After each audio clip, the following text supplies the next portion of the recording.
Lionel Friedfeld est avec nous. Bonsoir Lionel. Bonsoir Charles. Analyste financier. Alors plusieurs choses dans l'actualité aujourd'hui. Tout d'abord, la clôture hier soir à Barcelone du salon mondial du mobile. Qu'est-ce qu'on en retient? Effectivement, ce World Mobile en fait qui a été tenu à Barcelone. Alors quelques effets d'annonce comme Samsung qui ont dit qu'il allait avoir un nouveau Galaxy 6 et un Galaxy Edge.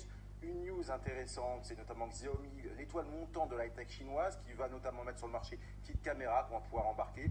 Mais la véritable nouvelle, en fait, c'est Facebook et Google. En fait, on s'en souvient l'année dernière qui s'était un petit peu disputé avec les opérateurs de télécom. Cette année, Mark Zuckerberg, le CEO de Facebook, est venu avec un message de paix en disant que les investissements en dizaines de milliards servaient notamment à connecter plus de monde et qui dit connexion avec plus de population, dit plus d'utilisation notamment pour Facebook et Google. Google qui a notamment annoncé la création d'un opérateur virtuel aux États-Unis et donc on se demande comment justement ils ne vont pas pouvoir concurrencer notamment les opérateurs classiques aux États-Unis.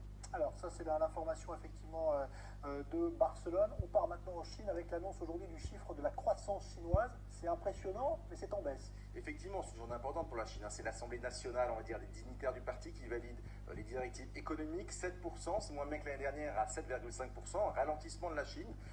Mais effectivement, il y a un ralentissement mondial, notamment dû à l'Europe. Deuxième effet d'annonce, c'est un renforcement du plan d'anticorruption. La Chine fait le ménage, notamment dans ses banques. Les dirigeants, notamment de la Banque d'agriculture et de la Banque de Pékin, ont été, on va dire, mis en prison pour certains dirigeants. Et troisièmement, intéressant, c'est que Pékin va sans doute autoriser à ce que la fluctuation du yuan, donc la monnaie chinoise, en fait, fluctue de façon de plus en plus importante. C'est en tout cas pour préparer le terrain pour une éventuelle dévaluation du yuan.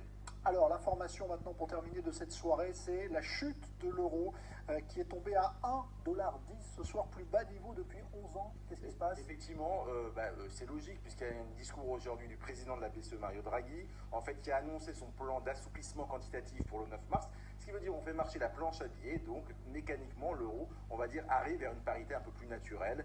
1,10, sans doute vers la fin d'année, ça sera peut-être 1 euro est égal à 1 dollar, ce qui est dans la logique des choses. Et ben voilà, donc pour ces précisions, merci Lionel Friedfeld. On évoquait